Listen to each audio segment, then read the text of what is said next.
तो यार मूवी की शुरुआत में हम देख पाते हैं कि व्हाइट कार में एक किलर होता है जो कि ब्लैक कार का पीछा कर रहा होता है और फिर वो डेलिबरेटली उस कार को ठोक देता है पीछे से। और जब उसका मालिक बाहर आता है और फोटोज लेना चालू करता है, आई मीन वो डेंट के फोटोज ले रहा था ताकि इंश्योरेंस क्लेम कर सके, तो किलर उसको पीछे से स्टैब करके मार देता है और बहुत बुरी तरीके से मारता है। उसके बाद हम देख पाते हैं कि दो ऑफिसर अपने कार में बैठे होते हैं जिसमें से एक का नाम ताइसूक होता है और वो उसका ध्यान एक आर्केड शॉप में जाता है जो कि एक गैंगस्टर ओन करता था। तो वो सोचता है उसमें रेड कर दी जाए, तो वो अकेला ही उसमें घुस जाता है, दो तीन लोगों को पीटा है और फिर जो उसका काउंटर वाला होता है, आई मीन जो पैसे वैसे डिस्ट्रीब्यूट कर रहा होता है, उसको वो अरेस्ट करके अपने साथ ले जाता है। उसके बाद हम लोग गैंग लीडर डोंगसू को देख पाते हैं जिसके शॉप पे रेड हुई थी ऑब्वियसली। तो वो उस पुलिस वाले के सीनियर को फोन करता है और उसको वार्न करता है कि हम तुम्हें इस चीज के लिए पैसे नहीं देते हैं, उस आदमी को ठीक करो। उसके बाद हम देख पाते हैं कि ताइसूक और वो जो दूसरा पुलिस वाला था वो दोनों उस क्राइम सीन पे पहुंचते हैं जहाँ पे पिछली रात किलर ने मार दिया। और ताइसूक वहाँ पे नोटिस करता है कि कार में जो ब्लैक वाली कार थी उसमें डेंट पड़ा हुआ था और वो एक सेडान का डेंट था, ऐसा वो प्रिडिक्ट करता है और फिर उसकी पिक्चर लेके वहाँ से निकल जाता है। यहाँ पे हम देख पाते हैं कि डोंगसू जो था वो अपने दोस्त सांगडो से मिलने जाता है और हम देख पाते हैं वो उससे बार बार यही चीज कह रहा होता है कि तुम्हें जितनी शॉप्स मैंने असाइन की हैं उसको तुम सही से चलाओ और कंट्रोल लेने के चक्कर में तुम्हारी मौत न हो जाए कहीं। उसके बाद हम देख पाते हैं कि सारे ऑफिसर्स एक रूम में बैठे होते हैं और वो डिस्कस कर रहे होते हैं कि वो किलर क्या है, उसका नाम क्या है, ये सब चीजें। लेकिन जो उनका सीनियर ऑफिसर होता है वो यही कहता है कि ये जो किलिंग हुई है वो सिर्फ रॉबरी के चक्कर में हुई है। लेकिन हम देख पाते हैं ताइसूक उनको बताता है कि ये जो मर्डर्स हैं, या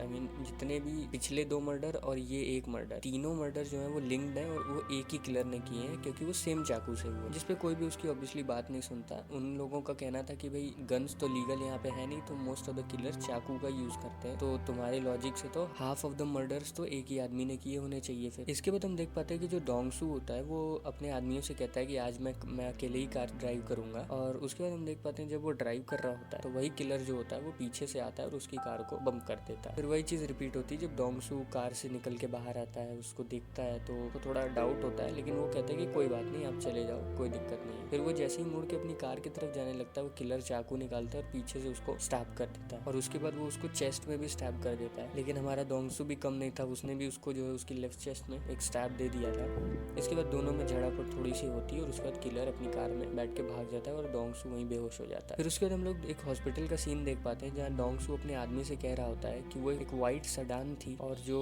कॉप होता है ताइसूक वो भी उससे मिलने आता है और वो उससे पूछता है किलर के बारे में, लेकिन वो उसको कहता है कि मैं तुमसे जल्दी किलर को ढूंढ लूंगा, मुझे पुलिस वालों की जरूरत। जिसके बाद हम देख पाते हैं जो ताइसूक होता है वो हॉस्पिटल की पार्किंग में जाता है डोंगसू की कार देखने के लिए और उसको वहाँ पे वो डेंट मिलता है, तो वो समझ जाता है कि ये वही किलर है जिसने ब्लैक कलर की कार वाले को भी मारा था। उसके बाद हम देख पाते हैं कि जो ताइसूक होता है वो बार बार अपने सीनियर से कह रहा होता है कि सर आप मेरी बात मानिए, ये सेम ही किलर है, इसी ने सारे मर्डर्स किए हैं। लेकिन वो उनकी बात नहीं मानता, कहते हैं कि तुम ऐसे ही बकवास कर रहे हो, जो तुम्हें केसेस असाइन किए उस पर वर्क करो, दूसरे के केस पे ध्यान कम दो। उसके बाद हम देख पाते हैं कि किलर एक और आदमी को मार देता है जो कि एक ट्रक ड्राइवर होता है, उसको मार देता है। और हॉस्पिटल में जो डोंगसू होता है वो किलर का स्केच बनवाता है और अपने आदमियों को स्केच देके कहता है कि इस आदमी को ढूंढो और उसकी कार भी ढूंढो इससे पहले कि पुलिस उसे पकड़े। उसके बाद हम देख पाते हैं कि जो डोंगसू का राइट हैंड होता है वो उसको वो नाइफ देता है जिससे वो किलर मर्डर्स किया करता था, जो कि वो कहता है कि उसने पिछले खून के साथ ही थोड़ी झड़प में गिरा दिया था कहीं हाईवे के बगल में और उन लोगों को व्हाइट सेडान भी मिल जाए। इसके बाद हम लोग देख पाते हैं कि जो डोंगसू होता है वो ताइसूक को कॉल करता है और उसको होटल में बुलाता है और फिर वो दोनों डिसाइड करते हैं कि वो दोनों मिल के ही उस किलर को ढूंढेंगे और जो भी उसको पहले ढूंढेगा उस किलर पे हक उसी का होगा। आई मीन वो उसको रख सकता है, उसके साथ जो करना चाहे वो कर सकता है। तो हमें पता चलता है कि जो डोंगसू है वो ऐसे ही स्केच पे रिलाई नहीं कर सकता, उसको फिंगरप्रिंट टेस्ट करवाने होंगे, उसको डीएनए टेस्ट चाहिए जिसके लिए उसको पुलिस वालों की हेल्प चाहिए होगी। और जो ताइसूक होता है, आई मीन जो कॉप होता है, उसको आदमी चाहिए भाई ढूंढने के लिए, तो जो डोंगसू होता है उसके पास बहुत आदमी होते हैं, तो वो कहता है मैं तुम्हें आदमी और मनी प्रोवाइड करूंगा। क्योंकि हम देख भी पाते हैं जो ताइसूक होता है वो अपने सीनियर से बार बार कह रहा होता है कि मुझे थोड़े और आदमी आप दे दो ताकि मैं इस केस को जल्दी खत्म कर सकूं, लेकिन वो सीनियर तो कुछ करता नहीं है, तो वो डोंगसू से ही जाके मिल जाता है। उसके बाद हम देख पाते हैं जो ताइसूक होता है और उसका एक और जो फ्रेंड होता है वो सब जो है वो कार को इंस्पेक्ट करते हैं जो कि जो डोंगसू होता है उसके आर्केड शॉप में पड़ी होती है। और यहाँ पे हम देख पाते हैं कि जो डोंगसू का राइट हैंड होता है वो सांगदो को मार देता है उसी नाइफ से जो नाइफ उनको हाईवे के बगल में किलर की मिली थी। उसके बाद ऑब्वियसली सांगदो मर गया तो उसका फ्यूनरल तो होगा ही। जो डोंगसू होता है वो उसके फ्यूनरल में जाता है और हम देख पाते हैं कि वो जो किलर था वो भी वहाँ पे उसके सामने ही बैठा होता है, लेकिन वो एक दूसरे को देख नहीं। जिसके बाद जो किलर होता है वो सांगदो का जो राइट हैंड होता है उसको जाके बोलता है कि जो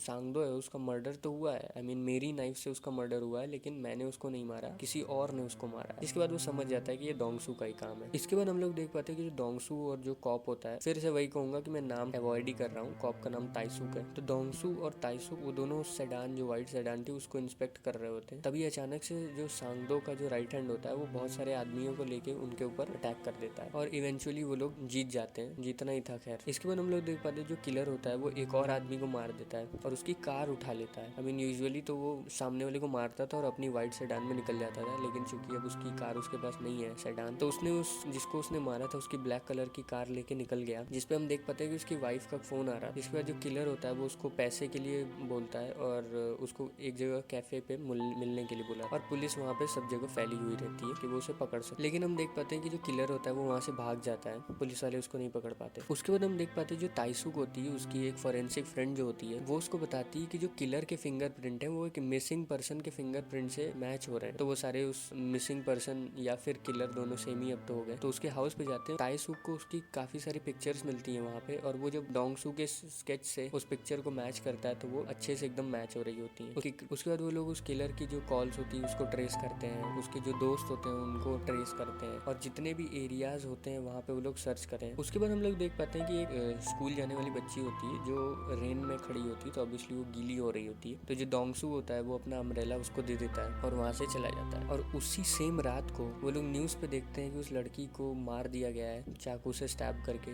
उसका मतलब था कि वो किलर उसी एरिया के कहीं आसपास है। तो वो लोग तुरंत निकलते हैं और सब जगह फैल जाते हैं और ढूंढने लगते। उसके बाद वो किलर उनको दिख जाता है और वो लोग उसको चेज करते हैं। लेकिन हम देख पाते हैं कि जो किलर होता है वो डोंगसू का जो राइट हैंड होता है उसको मार देता है। और अपने कोरिया या जापान में वो कैरियोके स्टूडियो होता है, कैरियोके शॉप शायद बोलते हैं उसको, तो वहाँ पे वो जाके छुप जाता है। लेकिन डोंगसू इवेंचुअली उसको पकड़ लेता है और उसको अपने साथ लेके जाता है और उसको बहुत मारा है और वो बस उसको मारने ही वाला होता है। लेकिन हम देख पाते हैं कि जो ताइसुक होता है वो उसकी लोकेशन ट्रेस कर लेता है और एक कार लेके वहाँ घुस जाता है और किलर को लेके निकल जाता है। लेकिन हम देख पाते हैं कि उन लोग के पास कोई एविडेंस नहीं था जिसके बेसिस पे हम लोग ये चीज प्रूव कर सके जो किलर है उसी ने सारे मर्डर किए हैं। आई मीन कोई भी आदमी अलाइव नहीं था एक्सेप्ट डोंगसू। तो जो ताइसुक होता है वो डोंगसू के पास जाता है, उसको रिक्वेस्ट करता है कि तुम हमारे लिए जो है वो टेस्टिफाई करो कोर्ट में, जिसपे डोंगसू पहले तो नहीं मानता लेकिन बाद में वो अग्री कर जाता है और इस शर्त पे अग्री करता है कि वो किलर के ही साथ उसी सेम जेल में रहेगा, जिसपे वो मान जाता है। तो उसके बाद हम देख पाते हैं कि जो डोंगसू होता है वो कोर्ट में अपनी